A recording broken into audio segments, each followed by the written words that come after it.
السلام علیکم ناظرین، میرا نام علی حیدر ہے اور آپ دیکھ رہے ہیں پروگرام ایک پاکستان۔ تحریک انصاف نے سنی اتحاد کونسل کے ساتھ اتحاد کیا ہے۔ 8 فروری کو تحریک انصاف کے حمایت یافتہ جو آزاد اراکین منتخب ہوئے انہوں نے سنی اتحاد کونسل میں شمولیت اختیار کی ہے اور بیانات حلفی بھی جمع کرا دیے ہیں۔ لیکن کیا یہ ادغام، کیا یہ اکٹھ، کیا یہ الحاق تحریک انصاف کی غلطی ثابت ہونے جا رہا ہے؟ کیونکہ سنی اتحاد کونسل پر ماضی میں امریکہ سے فنڈز لینے کی خبریں امریکی اخبارات میں شائع ہو چکی تھی اور امریکی سفارت خانہ اس کی تصدیق بھی کر چکا ہے۔ آخر سنی اتحاد کونسل نے امریکہ سے پیسے کیوں لیے تھے اور کیا اس پر بھی فوراً کے کیس چلایا جا سکتا ہے؟ کیا تحریک انصاف اس جماعت سے اتحاد کر کے ایک ٹریپ میں آ گئی ہے، ایک پھندے میں آ گئی ہے؟ اس سب کی تفصیلات آپ کو بتاؤں گا، لیکن پہلے یہ بتاؤں گا کہ یہ جماعت کب اور کیسے بنی۔ سنی اتحاد کونسل پنجاب کے چند ڈویژنز خصوصاً فیصل آباد میں فعال۔ کونسل کے سربراہ صاحبزادہ حامد رضا نے حالیہ انتخابات میں فیصل آباد کی قومی اسمبلی کی نشست NA 104 سے کامیابی حاصل کی ہے۔ وہ پاکستان تحریک انصاف کے حمایت یافتہ آزاد امیدوار تھے۔ سنی اتحاد کونسل کو گھوڑے کا انتخابی نشان الاٹ ہوا تھا، لیکن NA 104 سے صاحبزادہ حامد رضا نے بطور آزاد امیدوار مینار کے انتخابی نشان پر الیکشن لڑا۔ انڈیپینڈنٹ اردو کے مطابق صاحبزادہ حامد رضا کے والد صاحبزادہ فضل کریم جمعیت علماء اسلام کے پلیٹ فارم سے سیاست میں متحرک ہوئے تھے۔ بعد میں یہ جماعت ٹوٹ پھوٹ کا شکار ہوئی، لیکن فیصل آباد اور ارد گرد کے علاقوں میں صاحبزادہ فضل کریم کا اثر و رسوخ تھا۔ اسی وجہ سے مسلم لیگ نون جمعیت علماء اسلام کے ساتھ مل کر الیکشن لڑی۔ صاحبزادہ فضل کریم فیصل آباد کی قومی اور صوبائی اسمبلی کی نشست سے متعدد بار جیت چکے۔ 2008 میں پنجاب میں مسلم لیگ نون کی حکومت تھی اور صاحبزادہ فضل کریم مذہبی امور کے وزیر بھی رہے۔ 2009 میں سنی اتحاد کونسل کی بنیاد رکھی گئی۔ یہ مذہبی جماعتوں کا ایک اتحاد تھا۔ اس میں صاحبزادہ فضل کریم کے ساتھ جماعت اہل سنت، مرکزی جمعیت علماء پاکستان، سنی تحریک نظام مصطفیٰ پارٹی، مرکزی جماعت اہل سنت، اتحاد مشائخ پاکستان، انجمن طلباء اسلام اور دیگر بریلوی مسلک کی تنظیمیں شامل ہیں۔ ناظرین، centre for research and security studies نے اس جماعت پر ایک تحقیقی مقالہ بھی شائع کیا ہے۔ اس کے مطابق اتحاد میں بریلوی مکتبہ فکر سے تعلق رکھنے والے گروہ اکٹھے ہوئے اور ان کا مقصد ملک سے انتہا پسندی کا خاتمہ تھا۔ مارچ 2009 میں سنی اتحاد کونسل کے پلیٹ فارم سے راولپنڈی میں ایک بڑا مارچ منعقد کیا گیا۔ اس مارچ میں پاکستان فوج کے شدت پسندی کے خلاف بیانیے کی حمایت کی گئی تھی۔ تب پاکستانی فوج سوات میں عسکریت پسندوں کے خلاف برسر پیکار تھی۔ اسی طرح 2010 میں کونسل نے اسلام آباد سے لاہور تک شدت پسندی کے خلاف مارچ کا اعلان کیا تھا۔ پھر 55 ممالک کے 1000 سے زائد مفتیان نے پاکستان میں خودکش حملوں کے خلاف فتوے دے کر انہیں حرام قرار دیا۔ ناظرین، وائس آف امریکہ کے مطابق 2010 میں صاحبزادہ فضل کریم کے مسلم لیگ نون سے اختلافات شروع ہو گئے۔ اس وقت لاہور میں داتا دربار پر بم دھماکہ ہوا تھا اور فیصل آباد سے تعلق رکھنے والے نون لیگ کے مرکزی رہنما رانا ثناء اللہ پر کالعدم تنظیموں سے روابط رکھنے کے الزامات بھی سامنے آئے تھے۔ سنی اتحاد کونسل ملک بھر میں شدت پسندی کے خلاف ریلیاں منعقد کر رہی تھی اور پھر 2012 میں ایک اسکینڈل سامنے آیا۔ امریکی اخبارات اور BBC نے رپورٹ کیا، جی ہاں، یہ بات باقاعدہ طور پہ BBC میں رپورٹ ہو چکی کہ تحریک طالبان پاکستان اور دیگر کالعدم تنظیموں کے خلاف مہم چلانے کے لیے امریکہ نے سنی اتحاد کونسل کو تقریباً $36,000 کی رقم فراہم کی تھی۔ واشنگٹن پوسٹ کی خبر کی سرخی تھی، کونسل آف فارن ریلیشنز کے سینئر فیلو ایڈ حسین کی مطابق امریکی امداد انتہا پسندوں کے پاس چلی گئی۔ خبر میں درج تھا کہ امریکی حکومت کی ویب سائٹ USA سپینڈنگ کے مطابق سنی اتحاد کونسل نے 2009 میں $36,607 وصول کیے۔ BBC نے اسلام آباد میں امریکی سفارت خانے کی ایک ترجمان عروشہ زیڈ رانا سے بات کی۔ عروشہ نے بتایا کہ امریکی حکومت نے سنی اتحاد کونسل کو اگست 2009 میں $36,607 کی رقم فراہم کی تھی تاکہ راولپنڈی میں شدت پسندی کے خلاف اور خودکش حملوں کے خلاف پاکستانی فوج کی شدت پسندی کے خلاف کارروائیوں کے اعتراف میں ایک جلسے کے انعقاد میں مدد مل سکے۔ جی ہاں ناظرین، یہ بہت بڑا الزام تھا۔ تو کیا ایسی جماعت جو کہ خود کو مذہبی جماعت کہتی ہے، وہ ایک ایسی چیز کی مذمت کرنے کے لیے کہ جو اپنے آپ میں شرعاً بھی غلط ہے، ہیومینیٹیرین گراؤنڈ پہ بھی غلط ہے، اس کے لیے وہ پیسے وصول کیوں کرے گی؟ تاہم ناظرین، سنی اتحاد کونسل امریکہ سے مالی مدد لینے کی تردید کرتی ہے اور اسے اپنے خلاف پروپیگنڈا قرار دیتی ہے۔ 2013 آ گیا ناظرین، 2013 میں صاحبزادہ فضل کریم نے پاکستان پیپلز پارٹی کے ساتھ اتحاد کیا، لیکن انتخابات میں حصہ لینے سے پہلے ہی وہ وفات پا گئے۔ صاحبزادہ فضل کریم کے انتقال کے بعد ان کے بیٹے صاحبزادہ حامد رضا نے تنظیم کی باغ ڈور سنبھالی اور ابھی تک وہ وہی سنبھال رہے ہیں۔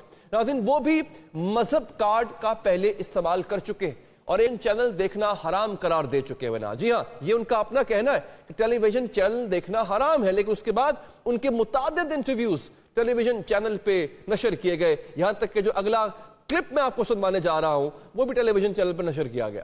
میں یہاں پہ تصحیح کرتا چلوں، صاحبزادہ صاحب نے ایک خاص مخصوص ٹی وی چینل کو دیکھنا حرام قرار دیا اور اب تحریک انصاف کی حمایت یافتہ آزاد اراکین کی سنی اتحاد کونسل میں شمولیت کے بعد یہ جماعت قومی اسمبلی کی بڑی جماعت بن چکی ہے۔ لیکن ناظرین، سوال یہاں پر اپنی جگہ قائم ہے کہ تحریک انصاف نے جس جماعت میں ضم ہونے کا فیصلہ کیا ہے اس کے اوپر تو امریکہ سے فنڈنگ لینے کا الزام ہے اور الزام کی تردید گو کہ وہ کر چکے ہوئے ہیں، لیکن یہ الزام باقاعدہ طور پہ اخبارات میں شائع ہوا۔ اخبارات کے مطابق امریکی حکومت کی ویب سائٹ US اسپینڈنگ پر بھی اس کی پوری تفصیل درج ہے، کیسے کیسے کہاں کس کس کو پیسے دیے گئے۔ اب پاکستان نے امریکی سفارت خانے کی ترجمان اور BBC کو اس خبر کی تصدیق بھی کر چکی ہیں، تو کیا اس جماعت کے خلاف بھی فوراً فنڈنگ لینے پر کارروائی کی جا سکتی ہے؟ کیا تحریک انصاف نے سنی اتحاد کونسل میں ضم ہو کر غلطی تو نہیں کر دی ہے؟ ناظرین، اسی پر بات کریں گے۔ ہمیں جوائن کیا ہے عامر ڈوگر صاحب نے، اس پہ ہم بات کریں گے۔ تھوڑی دیر میں ہمارے ساتھ تو موجود ہوں گے ناظرین، ان سے ہم بات کریں گے۔ اور یہ بہت اہم سوال ہے کہ جناب یہ کیا تحریک انصاف کے لیے کوئی سیاسی غلطی ہے؟ کیا تحریک انصاف کے خلاف یہ بات استعمال ہو سکتی ہے؟ کیا تحریک انصاف ایک ٹریپ میں تو نہیں پھنس گئی ہے؟ کیونکہ اس سے پہلے اس کا اتحاد جماعت اسلامی سے ہو رہا تھا، وہاں بات نہیں بنی، پھر خبر آئی کہ MWM یعنی متحدہ مجلس وحدت المسلمین سے ان کا جو الحاق ہے وہ ہو سکتا ہے، کیونکہ مرکز میں بھی ان کے پاس ایک نشست تھی، لیکن بات ختم ہوتی ہے سنی اتحاد پر آ کے۔ تو کیا سنی اتحاد کا یہ جو ایک بیک گراؤنڈ ہے، اگین ڈیپینڈ کرتا ہے کہ اس کو عوام کتنا سیریس لیتے ہیں، کیا اس بیک گراؤنڈ کو خاطر میں لایا جائے گا یا نہیں لایا جائے گا؟ کیونکہ فی الحال یہ اس کا جو مقصد ہے اس اتحاد کا، وہ اپنی سیٹیں بچانا ہے، وہ اپنی مخصوص نشستوں کو سیکیور کرنا ہے، جو کہ بہت ضروری ہے، اور اس پر صورتحال یہاں پہ واضح ہو جائے گی کچھ دیر تک انشاءاللہ۔ ہمارے ساتھ عامر ڈوگر صاحب PTI کے رہنما تھوڑی ہی دیر میں ہمارے ساتھ موجود ہوں گے، اور یہاں پر ایک وقفہ لیں گے ناظرین، اور وقفے کے بعد حاضر ہوں گے۔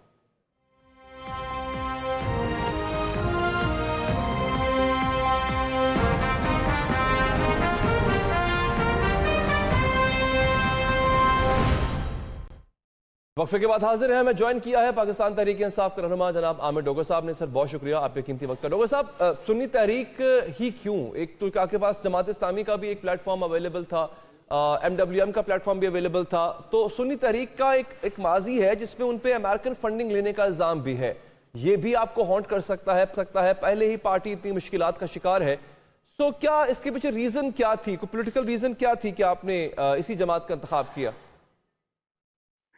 بسم اللہ الرحمن الرحیم۔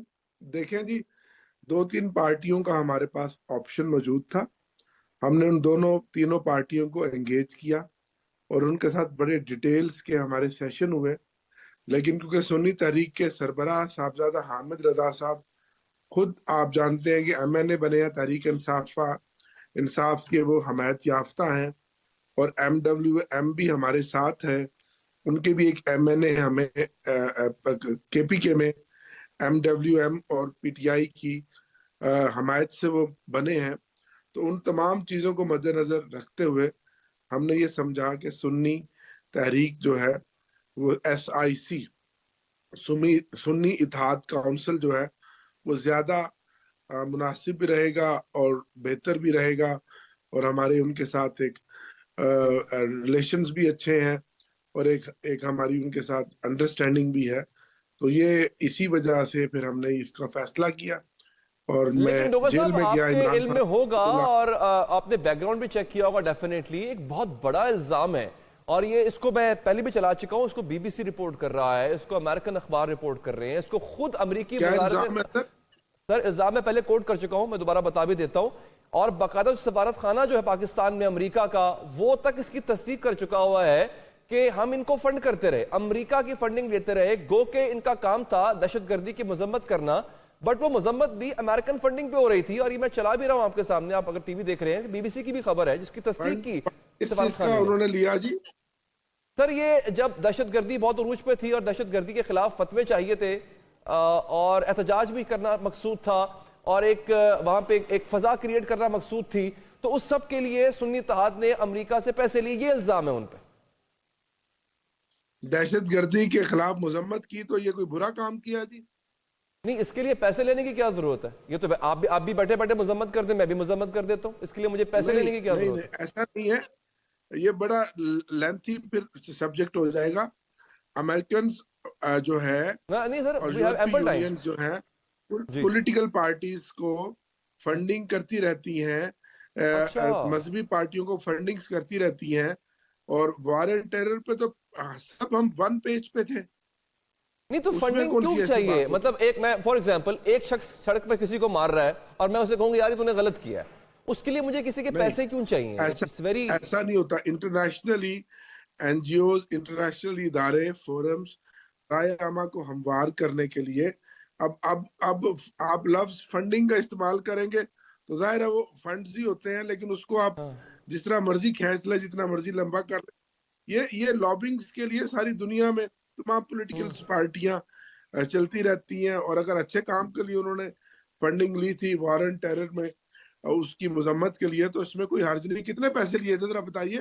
$33,000 کا الزام تھا سر, اور کچھ یہ بھی نہیں ہے سر, 36,000. خدا کا نام لے, اپنی شان کو دیکھیں اور اچھا, $33,000 کو دیکھیں. تو یعنی آپ $33,000 ان کے لیے تو 33,000 پیسے روپے ہی ہے نا, ہمارے لیے ڈالر ہے نا. سر یہ آگے 2009 کی چلے بات سر, ہے, دنیا بہت. وہ ٹھیک, آپ کی بات ٹھیک ہے, لیکن اگین سر مجھے یہ منطق ڈوگر صاحب سمجھ نہیں آ رہا کہ دیکھیں فار ایگزامپل میں ایک مذہبی جماعت کا ہوں, سربراہ ہوں, اور میرا کام یہ ہے کہ میں غلط تو غلط کہوں, صحیح کو صحیح کروں, اور احتجاج میں اپنے جب مجھے کوئی مسئلہ ہے تو میں احتجاج کرتا ہوں. ایسا نہیں کہ میرے پاس احتجاج کے لیے پیسے نہیں ہیں, میں احتجاج ٹھوک بجا کے کرتا ہوں, لیکن جب دہشت گردی کے خلاف احتجاج کرنا ہے تو بھائی امریکی پیسے آئیں گے تو میں احتجاج کروں گا. مجھے یہ لاجک سمجھ نہیں آ رہی سر. اور جناب 70 سال سے یہ ملک امریکہ کے پیسوں پہ چل رہا ہے, آپ 33,000 کو رونا رو رہے ہیں. 70 سال سے سب سے زیادہ پاکستان میں دفاع میں, صحت میں, ہیلتھ میں, انفراسٹرکچر میں, میونسپل فنکشنز میں, آپ کو پتا پیسہ کس نے دیا ہے؟ سب سے زیادہ امریکنز نے دیا ہے. کیا بات کر رہے ہیں آپ؟ 70 سال ہو گئے, کھول کے دیکھیں کہ سب سے زیادہ پیسہ کس ملک نے میں یہ پاکستان نہیں کو کہہ دیا رہا ہے. کہ امریکہ نے پیسے کیوں دیے, میں یہ عرض کر رہا ہوں سر جس کام کے لیے دیے وہ کام تو ویسے بھی ہو سکتا تھا نا. اربوں خربوں روپیہ آج بھی یو ایس ایڈ کے تحت پروگرامز چل رہے ہیں, اور اس میں کیا کچھ ہو رہا ہے. چھوڑے, اچھا دنیا بہت آگے چلی گئی ہے, چلے اس سے کوئی ایک اور فرق نہیں کام پڑتا. کرتے ہیں, ایک اور کام کرتے ہیں سر, بقول آپ کے, اور خیر بقول صرف آپ کے نہیں, اوورآل بھی نظر آ رہا ہے کہ جی کچھ مس مینجمنٹ ہوئی ہے, دھاندلی ہوئی ہے. آپ اس کے خلاف احتجاج کریں گے, آپ کہیں گے بالکل کریں گے. آپ کو اس کے لیے فنڈنگ تو نہیں چاہیے نا سر. ایک چیز ہوئی ہے, غلط ہوئی ہے, زیادتی ہوئی ہے آپ کے ساتھ, آپ احتجاج کریں گے. Why do you need American money for that? جی عرض کر رہا ہوں سر, دھاندلی کے خلاف احتجاج کریں گے نا آپ کہہ رہے ہیں دھاندلی ہوئی ہے, جی احتجاج کریں کریں گے. گے آپ, تو سر تو اس کے بھائی لیے دھاندلی کو وار اینڈ ٹیرر امریکن سے پیسے آپ تو ملا رہے ہو جو دنیا کا مسئلہ تھا. نہیں سر, میں عرض کر رہا کیسی ہوں آپ بات آپ کر رہے ہیں؟ ایک زیادتی کے خلاف احتجاج کرنے جا رہے ہیں, کریں, اس کے لیے آپ کو امریکن فنڈنگ میرا کیوں چاہیے؟ بھائی وہ سینیریو اور تھا. پوری نیٹو کی فورسز جنہوں نے اربوں ڈالرز یہاں لگائے وار اینڈ ٹیرر کے خلاف, پاکستان اس کا فریق تھا. پاکستان نے قیمتی 80,000 جانیں لی. آپ کو پتا ہے پھر بات کھلے گی تو بہت اوپر تک چلے جائے کہ ہم نے کتنا پیسہ لیا امریکہ سے وار اینڈ ٹیرر کے نام پہ. آپ کو اندازہ ہے؟ بالکل لیا سر, کیری لوگر بل اسی لیے آیا تھا. بالکل ٹھیک ہے, چلے ایک کام کرتے ہیں, اس سے آگے بڑھتے ہیں کہ نہ پیسے وہ آپ نے لیے نہ میں نے لیے, تو ہمیں سے کیا, وہ تو انہوں نے لیے نا سر. اب یہ کہیں گلے تو نہیں پڑ جائے گا آپ کے کل کو جا کے الیکشن کمیشن اس کو بھی ٹیک اپ کر لے, جناب یہ دیکھیں یہ جماعت تو پیسے لیتی رہی ہے امریکہ سے. اس پوائنٹ پہ میں لانا چاہ رہا تھا کہ یہ کوئی نئی مصیبت نہ کھڑی ہو جائے آپ کے لیے. جو کچھ الیکشن کمیشن نے کرنا تھا کر دیا.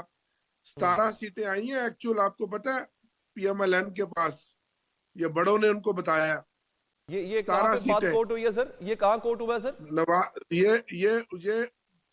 یہ ان کو بتایا ان لوگوں نے جو اس اچھا, ملک کے حاکم ہیں ایکچولی. ہاں جی, تو سر ساتھ میں انہوں نے آپ کو بھی بتا دی یہ بات. اور بات سنیں, اگلی بات سنیں. نواز شریف بھی اپنی سیٹ لاہور سے ہار گیا ہے, اس کو خود اچھا, بھی پتا نواز شریف کو, لیکن اس میں نہ کوئی شرم ہے نہ کوئی حیا ہے. ٹھیک سر ہے. یہ اب اس کے بعد اور کیا کریں گے؟ اس کے 80 سیٹیں ہماری چھین لی, اس کے بعد وہ انڈین فلم کا ڈائلاگ ہے, اور کیا بچے کی جان لوگے؟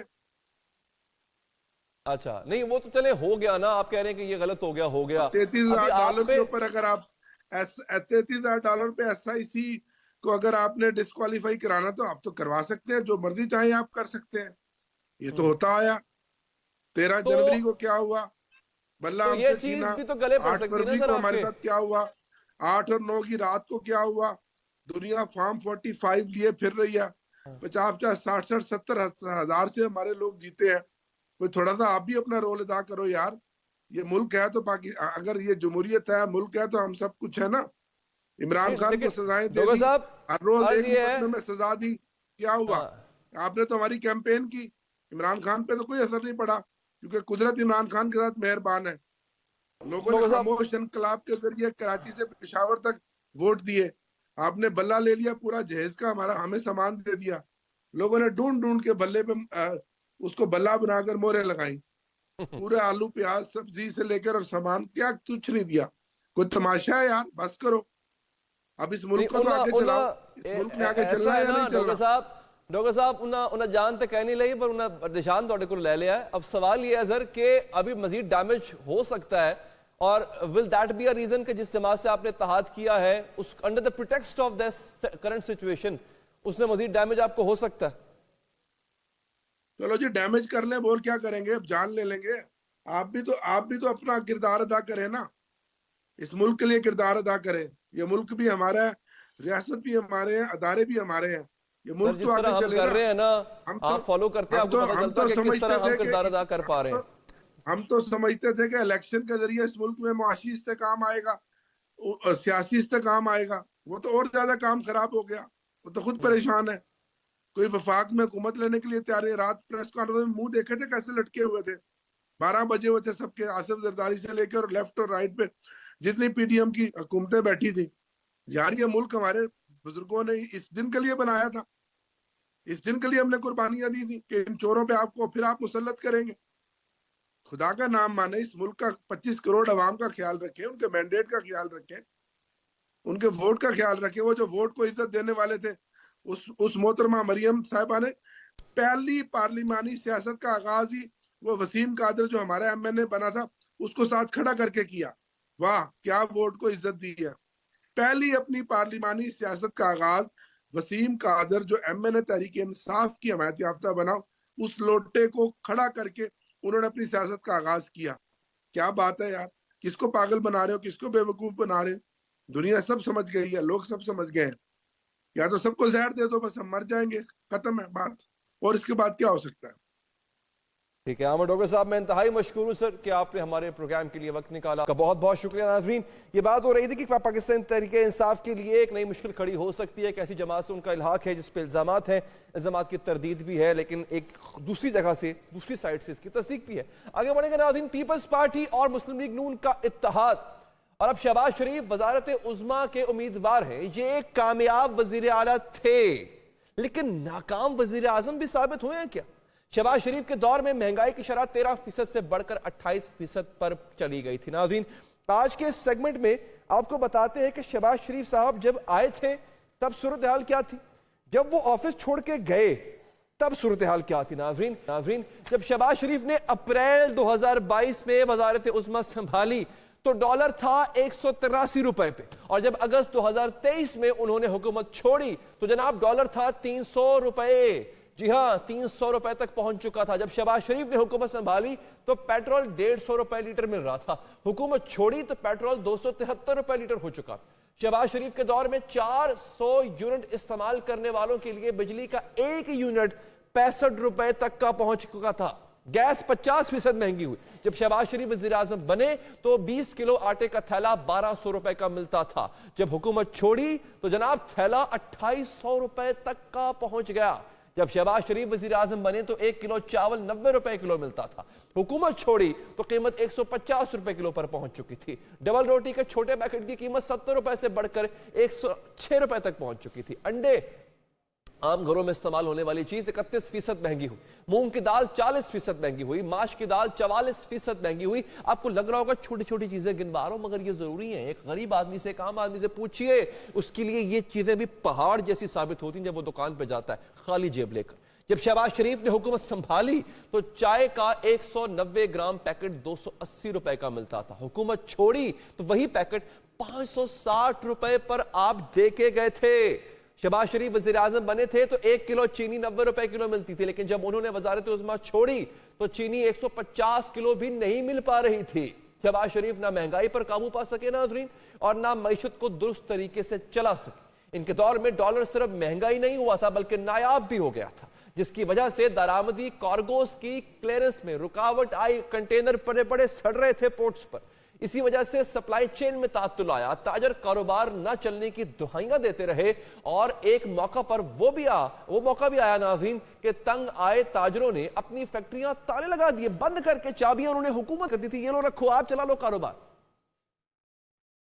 میں کراچی کی ٹریڈ اینڈ انڈسٹری کی طرف سے جناب گورنر کو ایک گفٹ کر رہا ہوں، یہ ریکارڈ کر لینا بھائی میڈیا والے حضرات۔ یہ کراچی کی ٹریڈ اینڈ انڈسٹری کی چابیاں ہیں، میں گزارش کروں گا کہ ٹریڈ اینڈ انڈسٹری آپ چلا لو، ہمارے بس کی بات نہیں۔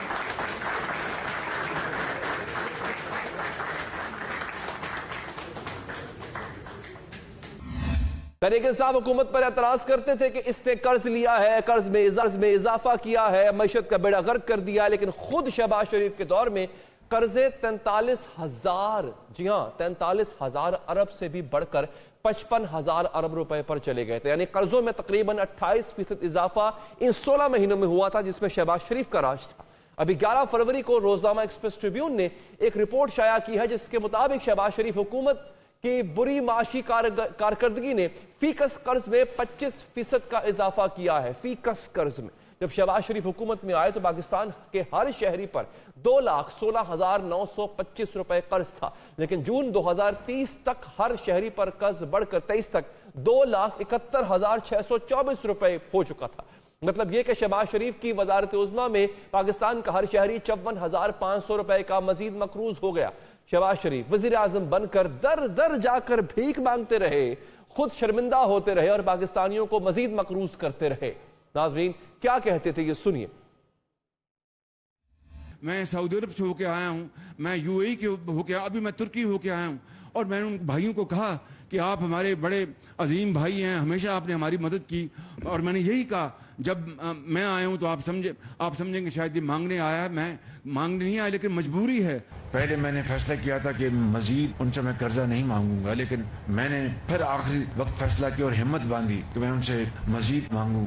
تو میں نے کہا کہ جناب میرے آپ بڑے بھائی ہیں اور مجھے بڑی شرم آ رہی، لیکن مجبوری ہے، ہمارے معاملات جو مالی معاملات جو ہیں آپ جانتے ہیں، آپ مجھے $1 ارب اور دے دیں۔ ہمیں قرضوں سے جان چھڑانی چاہیے، اور وہ دوست جو پاکستان کے بہت قابل اعتبار دوست ہیں، برے وقت میں انہوں نے ہمیں ہمیشہ پاکستان کا ساتھ دیا، وہ بھی کہتے تو نہیں لیکن آپ چہروں سے جان سکتے ہیں کہ وہ کہتے ہیں کہ آپ نے کب تک قرضے لینے ہیں۔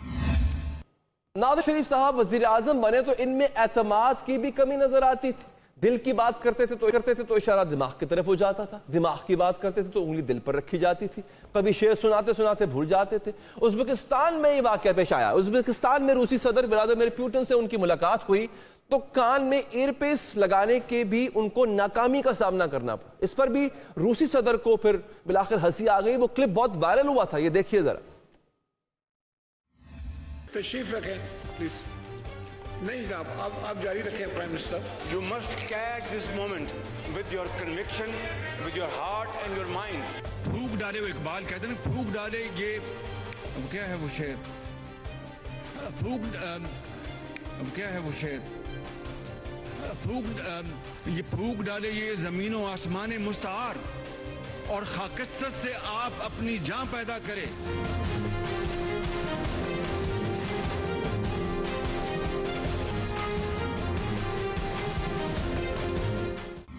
یہ شہباز شریف صاحب اب ایک بار پھر پاکستان کے وزیر اعظم بننے جا رہے ہیں۔ 2022 سے 2023 تک تو تحریک انصاف بھی اسمبلی اجلاسوں میں نہیں تھی، اب ایک اور چیلنج ان کو ان کے سامنے پھن پھیلائے کھڑا ہے ناظرین.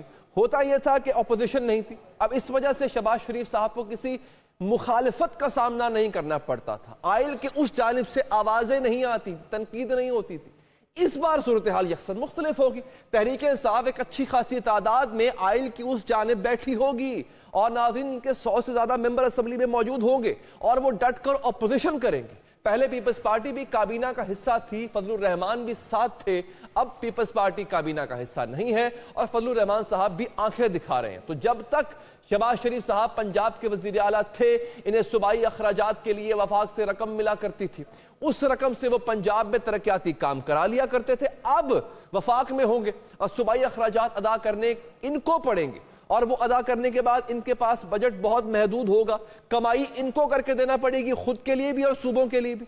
اگر 2022 سے 2023 تک وزارت عظمیٰ شہباز شریف کے لیے مشکل تھی تو جناب والا اب ان کے لیے اور زیادہ مشکل ہونے جا رہی ہے. ایک پہاڑ نظر آ رہا ہے جس کو سر کرنا ہے. ناظرین یہ مشکلات میاں شہباز شریف صاحب کو کہاں لے کے جائیں گی؟ کیا وہ ایک کامیاب وزیر اعظم بن پائیں گے؟ کیا ان کی وزارت عظمیٰ کا جو دور ہے وہ ایک مثالی دور ہوگا جس طرح سے وہ کلیم کرتے تھے کہ ان کا یہ دور پنجاب میں ویسا ہی دور رہا؟ اس پر ہم بات کریں گے. ہمیں جوائن کیا ہے مسلم لیگ نون کے رہنما جناب رانا احسان افضل صاحب نے. رانا صاحب بہت شکریہ آپ کے قیمتی وقت کا. وہ جن کے ساتھ آپ نے اتحاد کیا ہے پیپلز پارٹی والوں کے ساتھ, انہوں نے بھی یہی کہا تھا کہ تمام تر مسائل میاں شہباز شریف صاحب ہے. اور اب ایک دفعہ پھر میں نے جن چیلنجز کا, جن مشکلات کا ذکر کیا وہ بھی میاں صاحب کے آڑے آ رہی ہوں گی. تو آپ کو نہیں لگتا کہ کوئی اور بھی اس کا بہتر امیدوار ہو سکتا تھا وزارت عظمیٰ کا؟ شہباز شریف صاحب has been tested and tried.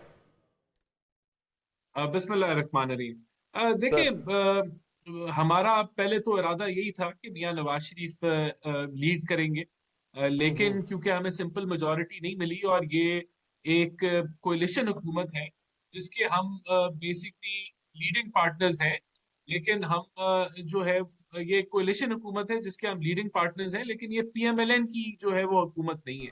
تو اس صورتحال میں میاں نواز شریف نے یہی ڈیسائیڈ کیا کہ شہباز صاحب لیڈ کریں گے. جہاں تک آپ نے بات کی بیان بازی کی, بالکل بیان بازی الیکشن کے دور میں ہوئی, لیکن آپ کو وہ تعریفی بیان بھی یاد ہونے چاہیے کہ جب بلاول صاحب تعریفیں کر رہے تھے, لیکن الیکشن کے دور کے اندر بیان بازی ہوتی ہے, بہتر ہوتا کہ وہ نہ ہوتی, لیکن جو مینڈیٹ ہمیں ملا تھا اس کے اندر یہی کمبینیشن بن سکتا تھا. ہم نے تو انڈیپینڈنٹس کو بھی کہا کہ وہ اگر حکومت سازی کرنا چاہتے ہیں وہ کریں, لیکن انہوں نے یہ بہتر نہیں سمجھا. مینڈیٹ اور it's not about the combo sir, actually we're talking right now, we're talking about the choice of premiership and the choice of chief executive of the province as well. مطلب کیا یہ لکھا ہوا ہے کہیں کہ کوئی ٹیلنٹڈ بندہ کہیں اور نہیں مل سکتا سوائے شریف خاندان کے؟ knowing the fact that Maryam Nawaz صاحبہ is totally inexperienced, ان کی پارلیمانی سیاست کا آغاز پہلی دفعہ ہونے جا رہا ہے, تو اتنے بڑے صوبے کو چلانے کے لیے ان کا نام وزارت اعلیٰ کے لیے لیا جا رہا ہے, کوئی اور نہیں ہے نون لیگ میں اس قابل؟ نہیں دیکھیں, سب سے پہلی بات تو یہ کہ شہباز شریف صاحب کا تو ایکسپیرینس ہے 16 ماہ کا, جس میں انہوں نے نہ صرف آئی ایم ایف کا معاہدہ بحال کرایا بلکہ ملک کو ڈیفالٹ کے دہانے سے بچایا. تو یہ اور اتنی بڑی کولیشن کو انہوں نے بڑے سب کو مینج کر کے سب کو اکٹھا رکھ کے انہوں نے چلایا, تو ان سے موضوع تو کوئی کینڈیڈیٹ ہو نہیں سکتا. نہیں سر, میں اسی پہ تو پورا پروگرام ہے سر کہ وہ جو ایکسپیرینس ہے شہباز شریف صاحب کا, اس میں اگر میں دوبارہ سٹیٹس بتاؤں تو شاید وقت نکل جائے گا, لیکن وہ میرے پاس پھر بھی لکھے ہوئے ہیں سر کہ وہ ایک بہت ورسٹ ایکسپیرینس تھا, وہ آپ کے لیے بھی بہت برا ایکسپیرینس تھا, وہ بڑا مہنگا تجربہ تھا سر, مہنگائی سے لے کے قرض سے لے کے ایک ایک چیز تک وہ بڑا ایکسپینسو پڑا آپ کو وہ پورا کا پورا تجربہ. نہیں دیکھیں, اب مثال یہ, اس کی میں آپ کو چھوٹی سی مثال دے دوں کہ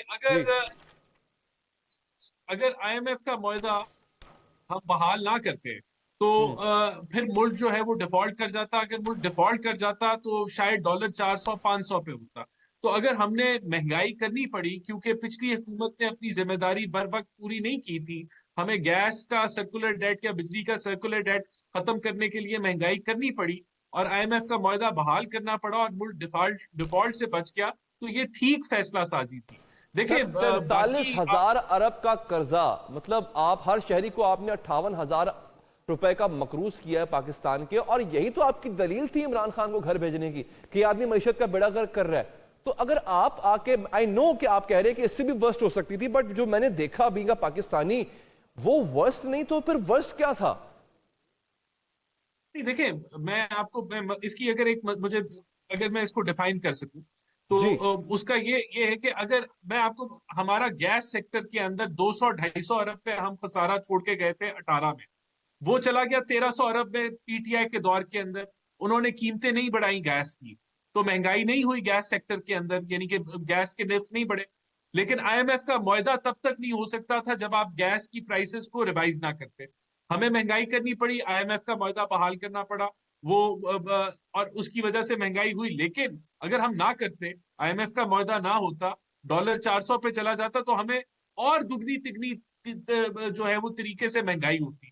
تو یہ اگر اس کو میں ان شارٹ اگر ایکسپلین کروں، آگے بھی اگر آپ کے کوئی خسارے ہیں، آپ خسارے بڑھائی جائیں اور آپ ان خساروں کو قرضہ لے کے پر کری جائیں تو وہ خسارے جہاں وہ بڑھ رہے ہیں وہاں بھی آپ کو نقصان. بٹ اور اگین قرضہ سر لے کے خسارہ آپ کے دور میں بھی پڑا اور آپ نے بھی قرض لیا، مطلب آپ کی پالیسی بھی تو عمران خان سے کچھ ڈیفرنٹ نہیں تھی نا. You did the same. نہیں، لیکن علی یہ پاکستان کی اکانومی کا سٹرکچر ہے. اب یہ سٹرکچر آگے اس طرح سسٹینیبل نہیں ہے. یہی آپ کو آئی ایم ایف کہہ رہا ہے کہ آپ کو اپنی پرائیویٹائزیشن بھی کرنی پڑے گی، آپ کو ان خساروں کو، سرکولر ڈیٹ کو بھی روکنا پڑے گا اور یہ سارے فیصلے کرنے پڑیں گے. تبھی ہم ایک آئی ایم ایف پروگرام میں ہیں اور اس کو کامیابی سے لے کے چل رہے ہیں. اچھا سر، یہاں پہ آگے آپ کا 3 سالہ ایک ایسی پروگرام جماعت آپ کو سے چاہیے. اتحاد ہے جو پرائیویٹائزیشن نہیں کرنے دے گا آپ کو، آپ ان کی بیساکھیاں بھی آپ کے آڑے آئیں گی، پھر کیا کریں گے آپ؟ دیکھیں اب تو آپشن ہی نہیں اویلیبل کہ آپ جو ہے اب اس اکانومی کے ساتھ تجربے کریں. اب اگر آپ نہیں چلیں گے تو دنیا آپ کے ساتھ جو ہے وہ کوئی آپ کو فائنینسنگ نہیں دے گی، نہ آئی ایم ایف دے گی، نہ آپ کے دوست ممالک دیں گے. تو اب there is only one option, آپ کو یہ کرنا ہوگی. آپ کو پرائیویٹائزیشن بھی کرنی ہوگی، آپ کو جو ہے تھیفٹ کے پیچھے بھی جانا ہوگا، سرکولر ڈیٹ بھی ختم کرنا ہوگا، آپ کو ساری یہ ریفارمز کرنی ہوگی، ٹیکس نیٹ بڑھانا ہوگا، آپ کو تاجروں کی طرف بھی جانا ہوگا، آپ کو پراپرٹی سیکٹر سے بھی ٹیکس اکٹھا کرنا ہوگا. اور اگر یہ ہم بھی نہیں کریں گے تو پھر یہ جو میں آپ کو بتا رہا ہوں پھر ہم دوبارہ ڈیفالٹ کے دہانے پہ چلے جائیں گے. تو اب there is no option for Pakistan.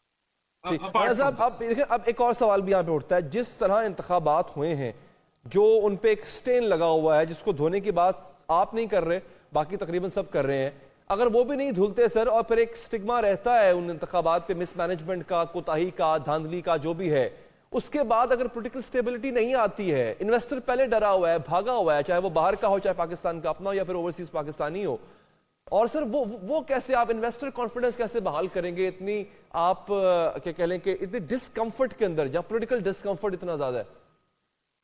نہیں دیکھیں، سب سے پہلی بات تو یہ پی ایم ایل این نے الیکشن نہیں کرائے، یہ الیکشن ای سی پی نے کرائے ہیں. اور اگر کسی کو یہ الیکشن بالکل فراڈ لگتے ہیں، فارس لگتے ہیں، تو اس کا ایک ہی حل ہے کہ اس نے الیکشن کمیشن کے پاس جانا ہے، ورنہ اس نے عدالتوں کے پاس جانا ہے. ہم نے دیکھیں، ہمارے پاس بھی بڑی کمپلینز ہیں اس الیکشن کے بارے میں. ہم نے اپنے کینڈیڈیٹس کو کہا ہے کہ آپ الیکشن کمیشن میں جائیں، آپ عدالتوں کا رخ کریں، اگر شواہد ہیں وہاں پیش کریں اور انصاف کا انتظار کریں.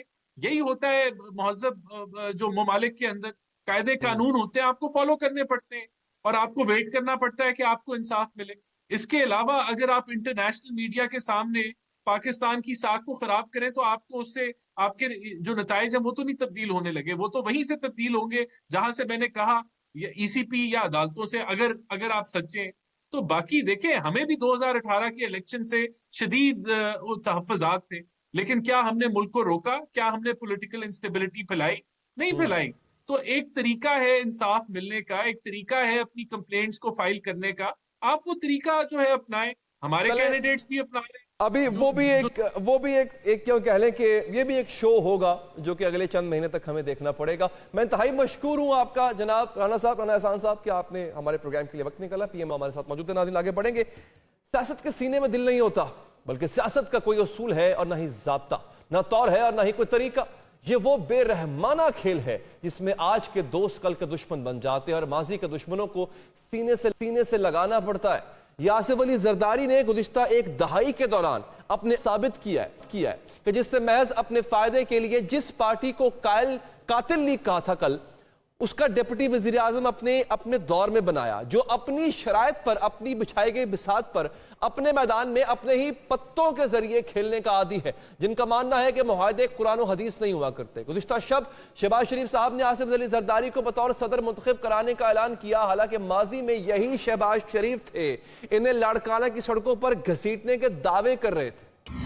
ابھی آپ کو اور بھی بتاتے ہیں کہ لاڑکانہ کی سڑکوں پر گھسیٹنے سے سینے سے لگانے تک کا مرحلہ آخر سر کیسے ہوا، طے کیسے ہوا۔ ناظرین، کیسے آصف علی زرداری نے اپنی بچھائی گئی بساط پر شہباز شریف کو کھیلنے پر مجبور کیا۔ ملک کی سیاسی تاریخ میں پہلی بار پاکستان پیپلز پارٹی اور نون لیگ 16 ماہ تک ایک ساتھ حکومت کرتے رہے، ایک دوسرے کا ساتھ نبھانے کے وعدے کیے گئے، شہباز سپیڈ کی توقعات جو ہے وہ لگا دی گئی۔ اعتماد، ناظرین، شہباز شریف کو اعتماد میں لے کر 16 ماہ تک حکومت بھی کی، بدترین سیاسی مخالفت کے باوجود تمام فیصلے مل جل کر کیے، لیکن الیکشن ہوتے ہی 16 ماہ کی محبت بھول گئے، نفرتوں میں بدل گئی محبت ساری، مناظرے اور چیلنجز دیے گئے، یوں محسوس ہونے لگا کہ یہ نفرتیں مزید بڑھیں گی، لیکن اس دوران بھی شہباز شریف کے خلاف بیان بازی کی بجائے نواز شریف کو نشانے پہ رکھا گیا۔ سوال یہ ہے کہ ان نفرتوں کے باوجود کیسے آصف علی زرداری نے اپنی شرائط منوا لی؟ اس کے لیے گزشتہ 2 دہائیوں کے دوران زرداری صاحب کی سیاست کو جاننا ضروری ہے۔ آصف علی زرداری کو گزشتہ 2 دہائیوں کے دوران پاکستانی سیاست کا بے تاج بادشاہ کہنا بے جا نہیں ہوگا۔ درست اور غسیم پر یقین نہیں رکھتے ہیں، جب چاہا حکومت گرائی، جب چاہا مخالفین سے اپنی مرضی کی سیٹنگ کر کے اپنی مرضی سے کھیلنے کے عادی ہیں۔ آصف علی زرداری کی سیاست کی 2 دہائیوں کا سفر بے نظیر بھٹو کی شہادت سے شروع ہوتا ہے، جب پورا پاکستان آگ اور خون میں ڈوبا ہوا تھا۔ پاکستان کھپے کا نعرہ لگا کر جہاں قوم کو متحد کیا، وہیں اپنا ایوان صدر تک کا راستہ جس نے مطلق العنان مشرف کو صدر کا عہدہ چھوڑنے پر مجبور کیا۔ زرداری دی گیم چینجر، جس نے تبدیلی کا آغاز اپنی ہی پارٹی سے کیا، ناہید خان اور صفدر عباسی کو سائیڈ لائن کیا، مخدوم رحیم سے جان چھڑائی، وزیر اعظم کے مضبوط امیدوار کو نظر انداز کر دیا۔